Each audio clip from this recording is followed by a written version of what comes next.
नमस्कार प्यारे विद्यार्थियों, विद्या भारती की ऑनलाइन क्लास में आप सभी का स्वागत है।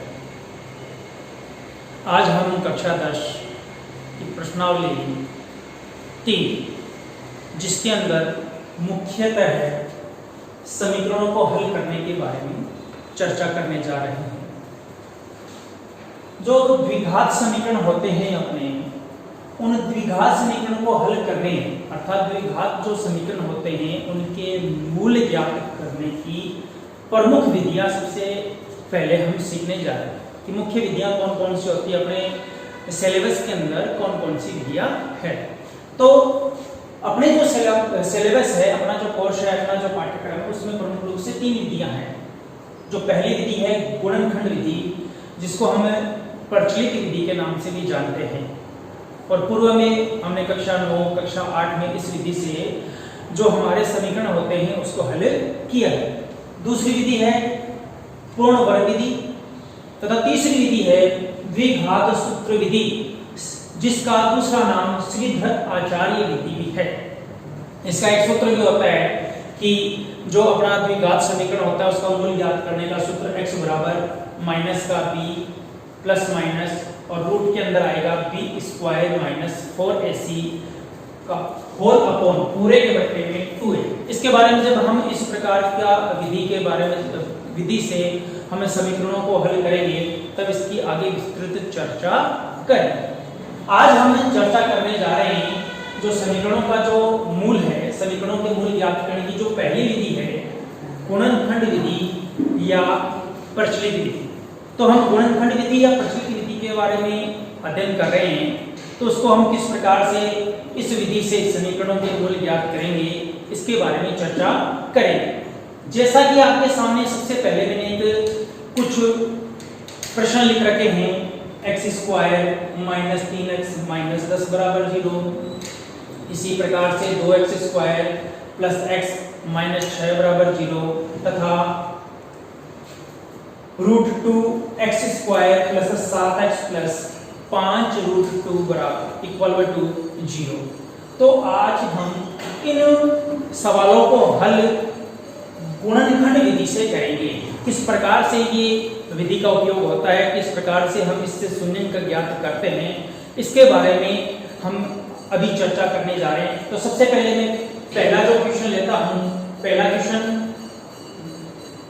x square minus 3x minus 10 equal 0। अब इसको हमें क्या करना है वो देखिए। पहले प्रश्न को मैं थोड़ा आपको विस्तृत तौर पे समझा देता हूं। इसमें 3 पद है, इसको पहले को मैंने a मान लिया, इसको मैंने b मान लिया, इसको मैंने c मान लिया, क्योंकि पिछले वीडियो में मैंने आपको बताया था कि जो गुणांक होंगे उसको हम a, b और c मानना है। तो यहां देखिए सबसे पहले a बराबर क्या है, b बराबर क्या है तथा c बराबर क्या है। सबसे पहले आपको ये देखिए, तो जो चर के गुणांक है वो a है, तो x स्क्वायर का गुणांक, यहाँ x स्क्वायर के गुणांक में कुछ भी नहीं लिखा हुआ, इसका मतलब यहाँ पे क्या था, गुणांक 1 था, क्योंकि हमें पता है किसी भी संख्या को, किसी भी चर को 1 से गुणा किया जाता है तो वही संख्या या वही चर प्राप्त होता है। तो यहाँ x स्क्वायर, इसका मतलब ये किससे गुणा हो रहा था, 1 से गुणा हो रहा था। तो यहाँ a का मान कितना आ गया मेरे पास में 1। x जो चर है वो उसका गुणांक क्या है, माइनस का 3, अर्थात b का मान मेरे पास में क्या है, माइनस का 3 है, तथा c का मान मेरे पास में कितना है, माइनस का 10 है। इसको हल करते समय हमें किन बातों का ध्यान रखना है वो सबसे पहले समझिए। तो सबसे पहले आपको a गुणा c प्राप्त करना है कि हमारे पास में a को c से गुणा करने पे कितना मान प्राप्त होता है। a का मान 1 है और गुणा में c का मान माइनस का 10 है, तो कितना प्राप्त हुआ, माइनस का 10। अब जो मध्य पद है, मध्य पद का जो गुणांक है, जो मध्य पद अर्थात b बराबर हमें माइनस का 3 प्राप्त हुआ, उस b को ऐसे 2 टुकड़ों में हमें विभाजित करना है जिसको अगर जोड़ा या घटाया जाए, जोड़ा जाए तो मध्य पद के गुणांक अर्थात -3 के बराबर ही प्राप्त हो, परंतु उन दोनों टुकड़ों को, उन दोनों गुणनखंडों को अगर गुणा किया जाए तो जो हमें a गुणा c को गुणा करने से प्राप्त मान है, अर्थात 1 को माइनस के 10 से गुणा करने पर माइनस का 10 प्राप्त हुआ, तो इन दोनों टुकड़ों के गुणनफल भी माइनस 10 हमें प्राप्त होने चाहिए। तो अब हम इसको किस प्रकार से ज्ञात करेंगे कि हमें टुकड़े कौन कौन से टुकड़े प्राप्त होंगे, वो ज्ञात करने के लिए देखो एक सीधा सा तरीका होता है। तो कैसे ज्ञात करेंगे वो देखिए। जो हमें गुणनफल प्राप्त हुआ था a गुणा c, जो कि हमें माइनस का 10 प्राप्त हुआ था, इस जो 10 प्राप्त हुआ में माइनस का 10 प्राप्त हुआ, एक बार इसको संख्यात्मक मान लेते हुए 10 मान लेते हैं, 10 के टुकड़े कर दीजिए, तो संभावित जो गुणनखंड है वो प्राप्त कर लीजिए। तो 10 को मैं 1 गुणा 10 के रूप में भी व्यक्त कर सकता हूं, 10 को मैं 2 गुणा 5 के रूप में भी व्यक्त कर सकता हूं। तो 1 को 10 से गुणा करूंगा तो 10 प्राप्त होगा, तथा 2 को 5 से भी गुणा करूंगा तो मुझे क्या प्राप्त होगा, 10 प्राप्त होगा। अब हमें अवलोकन कीजिए कि -3 हमें प्राप्त करना है। क्या प्राप्त करना है, -3। और यहां चिन्ह माइनस का, इसका मतलब एक पद व दूसरे पद को जोड़ने पर माइनस प्लस माइनस होगा, इसका मतलब एक पद माइनस का होगा और दूसरा पद प्लस का होगा। तो हमें क्या प्राप्त होना चाहिए, -3 प्राप्त होना चाहिए। देखिए अगर मैं 1 और 10 की तुलना करता हूं तो 10 में से अगर 1 घटाता हूं तो 9 प्राप्त होते हैं, इसका मतलब ये गुणनखंड नहीं होगा, ये टुकड़ा नहीं होगा। अगले पे तुलना कीजिए 5 और 2, 5 में से अगर मैं 2 घटाऊं तो मुझे कितना प्राप्त होगा, 3 प्राप्त होगा। परंतु मुझे प्राप्त किसका करना है, -3 प्राप्त करना है, इसलिए मैं इसको क्या मान लूंगा, माइनस का तो 5 मानूंगा और प्लस का क्या मान लूंगा, 2 मान लूंगा। तो प्लस माइनस माइनस होता है, तो माइनस के 5 में से अगर प्लस का 2 घटेगा तो -3 प्राप्त हो जाएगा। इसका मतलब हमें 2 जो टुकड़े प्राप्त होंगे वो क्या होंगे, +2 तथा -5। तो इसको मैं किस प्रकार से लिखूंगा, x²। इसके मैंने टुकड़े किए और इसके टुकड़े मुझे क्या प्राप्त हुए, प्लस के 2x और माइनस के 5x और माइनस के 10 और बराबर में क्या प्राप्त हो गया, 0। अब देखिए दो पदों में से हमें उभयनिष्ठ प्राप्त करना है, अर्थात कॉमन लेना है। तो कॉमन लेने पर क्या प्राप्त होगा, देखिए पहला जो खंड है मेरे पास में x² + 2x, इसमें से क्या उभयनिष्ठ प्राप्त हुआ, अर्थात क्या कॉमन प्राप्त हुआ, x कॉमन प्राप्त हो गया। तो x कॉमन प्राप्त हो गया, तो x से कॉमन प्राप्त होने पर x का भाग x² में x बार गया, प्लस का चिन्ह आ गया, और x का भाग 2x में कितनी बार गया, 2 बार गया। पहले 2 पदों में से मैंने उभयनिष्ठ प्राप्त कर लिया। इसी प्रकार से अगले 2 पदों में से भी हमें उभयनिष्ठ अर्थात कॉमन प्राप्त करना है। तो क्या कॉमन आएगा, चिन्ह जो पहला होगा वो का वही रहेगा। अब देखिए इन दोनों पदों में चर तो दोनों पदों में है नहीं, इसलिए चर तो कॉमन आ ही नहीं सकता। अचर में देखिए, संख्या में देखिए क्या कॉमन आ सकता है, तो दोनों पदों में 5 का भाग जा सकता है, इसलिए 5 है वो कॉमन आ गया। अब देखिए -5 का भाग माइनस के 5x में जाएगा, तो माइनस से माइनस कटा तो क्या प्राप्त हो गया हमें, प्लस का, और 5 से 5 कैंसिल होगा तो क्या प्राप्त हुआ मुझे, x प्राप्त होगा। माइनस के 5 का माइनस के 10 में कितनी बार भाग जाएगा, माइनस से माइनस कट के प्लस हो गया, तथा 5 का भाग 10 में कितनी बार गया, 2 बार गया, और बराबर में क्या प्राप्त आएगा आपके पास में, 0। अब देखिए आगे इसको किस प्रकार से हल करेंगे। पुनः हमें 2 समूह प्राप्त हो गए, पहला समूह और दूसरा समूह। इसके अंदर देखिए उभयनिष्ठ क्या है, x + 2 और x + 2 दोनों में कॉमन है, इसलिए x + 2 को मैंने एक बार लिया, तथा शेष बचे भाग को दूसरे कोष्ठक में लीजिए। तो शेष क्या बचा, x, और यहाँ बचा -5, तो x - 5 = 0। नवी क्लास तक आपने क्या किया था, सिर्फ गुणनखंड ज्ञात किए थे। यहाँ हमें इनकी मूल्य भी ज्ञात करने हैं, तो इसलिए क्या करेंगे, प्रत्येक पद को 0 के बराबर में रख देंगे। तो क्या होगा, या तो क्या है, x + 2 = 0 हो, x बराबर क्या प्राप्त होगा, 2 का पक्षांतर हो जाएगा तो -2, या x माइनस 5 इसको लेते हैं तो बराबर 0, x बराबर क्या प्राप्त हो जाएगा प्लस का 5। इस प्रकार से समीकरण के मूल क्या प्राप्त होंगे।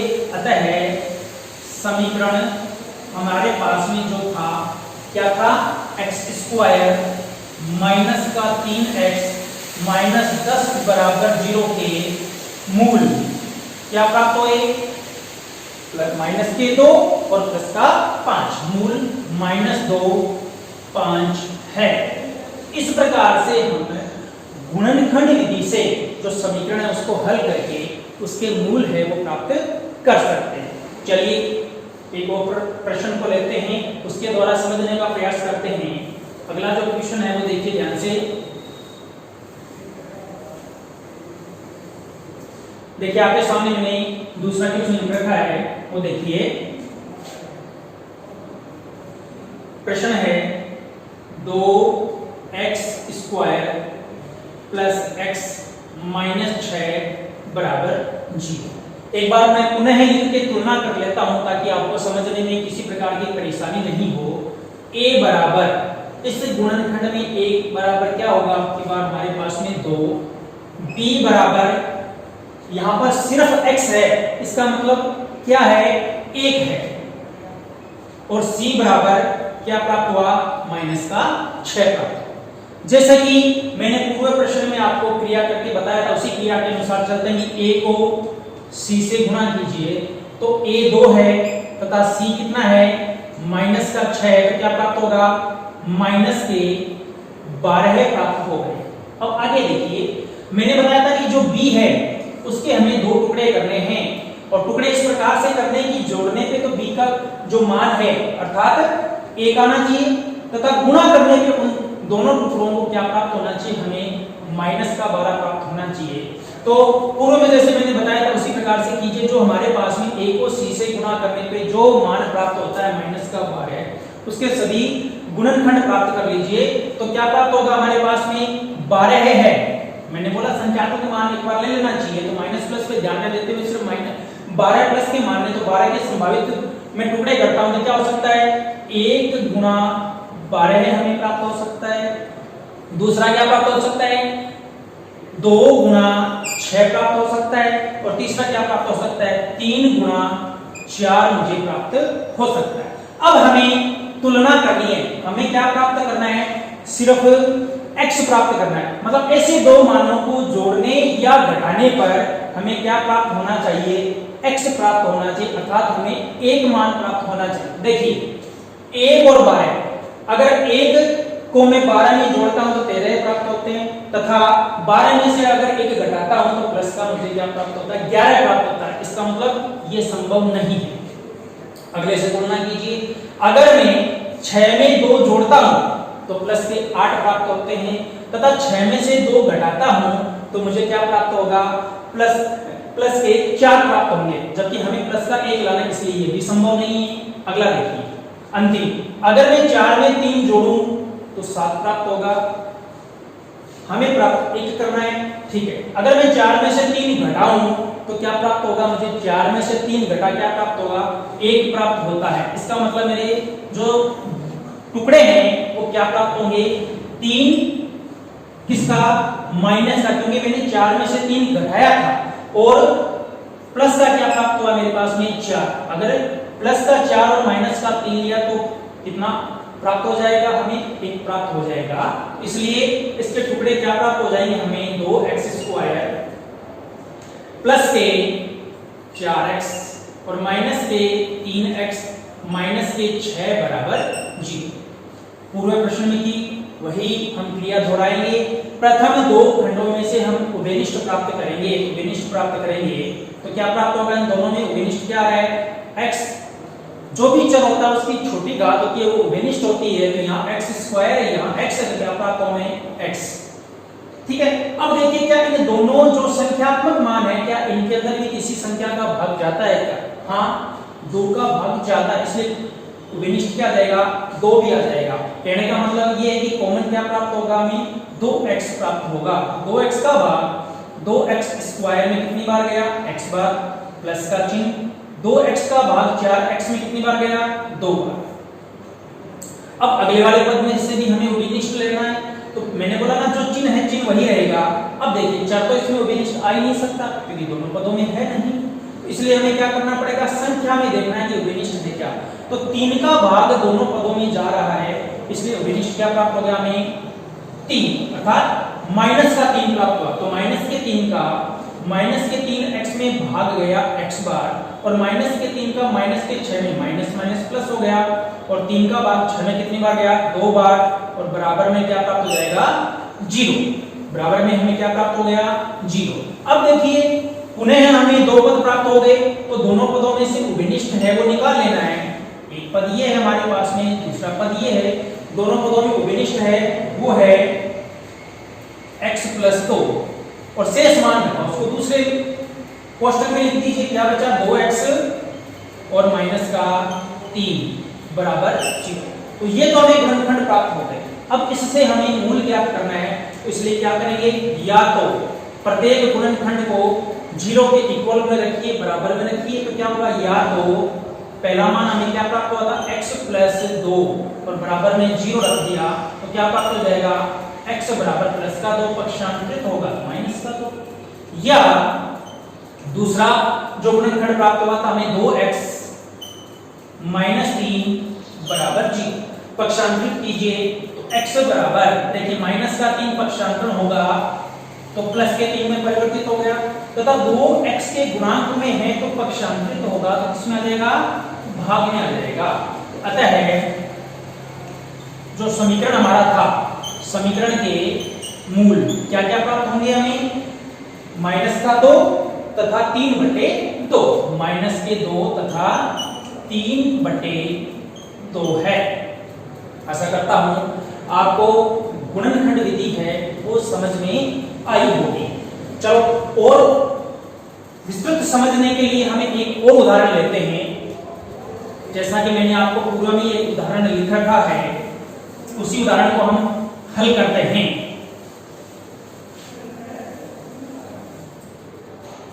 देखिए क्या है उदाहरण, तीसरा जो मैंने सवाल या प्रश्न लिख रखा है वो क्या है, √2x² प्लस 7x प्लस 5√2 और बराबर में क्या होगा g। अभी उसी प्रकार से पहले मैं तुलना करके बता देता हूं। वैसे आपको तुलना करने की आवश्यकता नहीं है, अगर आपको सीधा का काम सीधा कर सकते हैं, परंतु एक बार अच्छा तरीके से आपकी समझ में आ जाए इसलिए तुलना कर रहा हूं। a क्या होगा मेरे पास में √2, b 7 और c क्या होगा 5√2। गुणा कीजिए a गुणा c, तो a गुणा c का √2 को गुणा करूंगा 5√2 से, तो √2 को √2 से गुणा करूंगा 2 प्राप्त हो जाएगा, और 2 को 5 से गुणा करूंगा क्या प्राप्त हो जाएगा 10। अब b बराबर 7 है। अब 7 के हमें ऐसे 2 टुकड़े करने हैं कि जोड़ने पे तो पुनः 7 ही प्राप्त हो जाए, जोड़ने या घटाने पे तो पुनः 7 ही प्राप्त हो जाए, परंतु गुणा करने पर क्या प्राप्त होना चाहिए, दोनों 10 प्राप्त होना चाहिए। तो ये जो a और b का गुणनखंड प्राप्त हुआ था, a और c का, उसी को हमें जो गुणनखंड होते हैं उनको एक बार गुणनखंड के रूप में व्यक्त कीजिए। 10 को व्यक्त कर रहा हूं 1 गुणा 10, दूसरा क्या हो जाएगा 2 गुणा 5। अब देखिए तुलना कीजिए, हमें क्या करना है कि इन दोनों गुणनखंडों को जोड़ने या घटाने पर 7 प्राप्त करने हैं। तो चलिए देखते हैं, 1 में 10 जोड़े तो 11 होते हैं, नहीं होगा, और 10 में से अगर 1 या 1 में से 10 घटाता हूं तो 9 या माइनस के 9 प्राप्त होते हैं, इसलिए ये संभव नहीं है। अगले में देखिए 2 और 5, 2 में 5 जोड़ूंगा तो क्या प्राप्त होगा 7 प्राप्त होगा, और हमें क्या प्राप्त करना था 7 ही प्राप्त करना था, इसलिए जो टुकड़े हैं वो क्या प्राप्त होंगे 2 और 5। तो देखिए √2x² और टुकड़े क्या प्राप्त होगा मेरे को 2x प्लस 5x प्लस 5√2 बराबर 0। अब देखिए जैसे कि पूर्व प्रश्नों में हम करते आ रहे हैं कि दो पदों में से हमें क्या लेना है, कॉमन लेना है। तो इस पद में से कॉमन क्या आएगा, इस पद में कॉमन आएगा √2x। अब आपके थोड़ा कंफ्यूज हो गया होगा कि भी √2x कैसे आया, तो चलिए मैं इसकी एक स्टेप बढ़ा देता हूं, उससे आपको आसानी से समझ में आ जाएगा।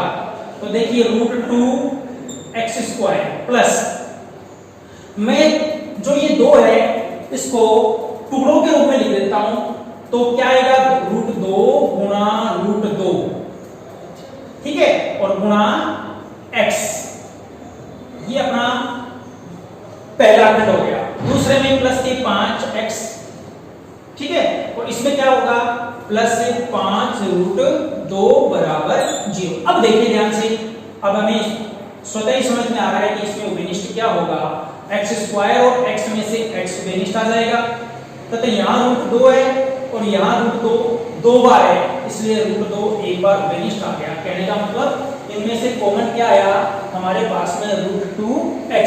अब √2x आ गया तो क्या बचेगा, सिर्फ इसमें तो बचेगा x प्लस, और अगले वाले पद में क्या बचेगा, √2 से √2 कैंसिल हो गया, x से x कैंसिल हो गया, क्या प्राप्त होगा √2। अगले वाले में देखिए प्लस, इसमें कॉमन क्या आ रहा है, चर तो कॉमन आ नहीं सकता क्योंकि दोनों पदों में चर नहीं है, इसलिए दोनों पदों में 5 संख्या है वो 5 कॉमन आ जाएगा, तो 5, तो क्या प्राप्त होगा x 5 कॉमन आ गया, तो क्या प्राप्त होगा प्लस का √2 और बराबर में 0। अब देखिए मैंने बोला पुनः हमें 2 पद प्राप्त हो गए, इन दोनों पदों में से उभयनिष्ठ क्या है हमारे पास में x प्लस √2 और शेष बचा क्या बचा √2x और प्लस का 5 बराबर 0। ये तो हमें क्या प्राप्त हुआ गुणनखंड।